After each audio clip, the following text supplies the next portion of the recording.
ತಂದೆ ತಾಯಿ ಹಾಗೂ ಹಿರಿಯ ನಾಗರಿಕರನ್ನ ಆರೈಕೆ ಮಾಡದಿದ್ದರೆ ಅವರ ಆಸ್ತಿಯಲ್ಲಿ ಪಾಲಿಲ್ಲ ಎಂದು ಕಂದಾಯ ಸಚಿವ ಕೃಷ್ಣ ಬೈರೇಗೌಡ ಮಾಹಿತಿ ನೀಡಿದ್ದಾರೆ.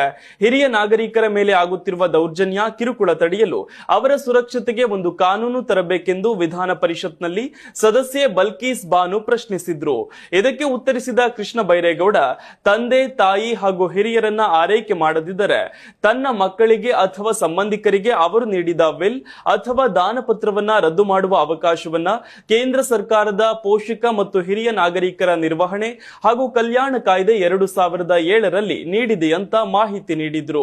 ಇತ್ತೀಚಿನ ದಿನಗಳಲ್ಲಿ ಮಕ್ಕಳು ತಮ್ಮ ತಂದೆ ತಾಯಿಯನ್ನೇ ಆರೈಕೆ ಮಾಡದಂತಹ ಹಲವಾರು ಪ್ರಕರಣಗಳು ಬೆಳಕಿಗೆ ಬರ್ತಿವೆ.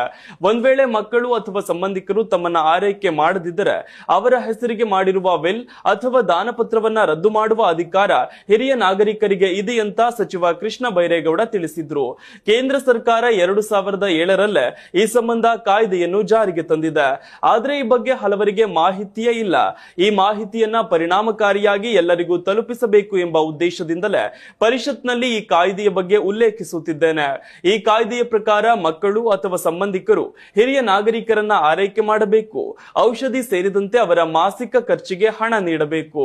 ಒಂದ್ ವೇಳೆ ಹಣ ನೀಡದಿದ್ದರೆ ಅಥವಾ ಆರೈಕೆ ಮಾಡಲು ನಿರ್ಲಕ್ಷಿಸಿದರೆ ಹಿರಿಯ ನಾಗರಿಕರು ಸೆಕ್ಷನ್ 9 ಅಡಿ ತಂದೆ ತಾಯಿ ಹಾಗೂ ಹಿರಿಯ ನಾಗರಿಕರನ್ನ ಆರೈಕೆ ಮಾಡದಿದ್ದರೆ ಅವರ ಆಸ್ತಿಯಲ್ಲಿ ಪಾಲಿಲ್ಲ ಎಂದು ಕಂದಾಯ ಸಚಿವ ಕೃಷ್ಣ ಬೈರೇಗೌಡ ಮಾಹಿತಿ ನೀಡಿದ್ದಾರೆ.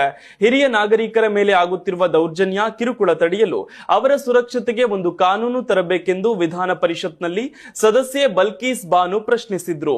ಇದಕ್ಕೆ ಉತ್ತರಿಸಿದ ಕೃಷ್ಣ ಬೈರೇಗೌಡ, ತಂದೆ ತಾಯಿ ಹಾಗೂ ಹಿರಿಯರನ್ನ ಆರೈಕೆ ಮಾಡದಿದ್ದರೆ ತನ್ನ ಮಕ್ಕಳಿಗೆ ಅಥವಾ ಸಂಬಂಧಿಕರಿಗೆ ಅವರು ನೀಡಿದ ವಿಲ್ ಅಥವಾ ದಾನಪತ್ರವನ್ನ ರದ್ದು ಮಾಡುವ ಅವಕಾಶವನ್ನ ಕೇಂದ್ರ ಸರ್ಕಾರದ ಪೋಷಕ ಮತ್ತು ಹಿರಿಯ ನಾಗರಿಕರ ನಿರ್ವಹಣೆ ಹಾಗೂ ಕಲ್ಯಾಣ ಕಾಯ್ದೆ 2007ರಲ್ಲಿ ನೀಡಿದೆ ಅಂತ ಮಾಹಿತಿ ನೀಡಿದ್ರು. ಇತ್ತೀಚಿನ ದಿನಗಳಲ್ಲಿ ಮಕ್ಕಳು ತಮ್ಮ ತಂದೆ ತಾಯಿಯನ್ನೇ ಆರೈಕೆ ಮಾಡದಂತಹ ಹಲವಾರು ಪ್ರಕರಣಗಳು ಬೆಳಕಿಗೆ ಬರ್ತಿವೆ.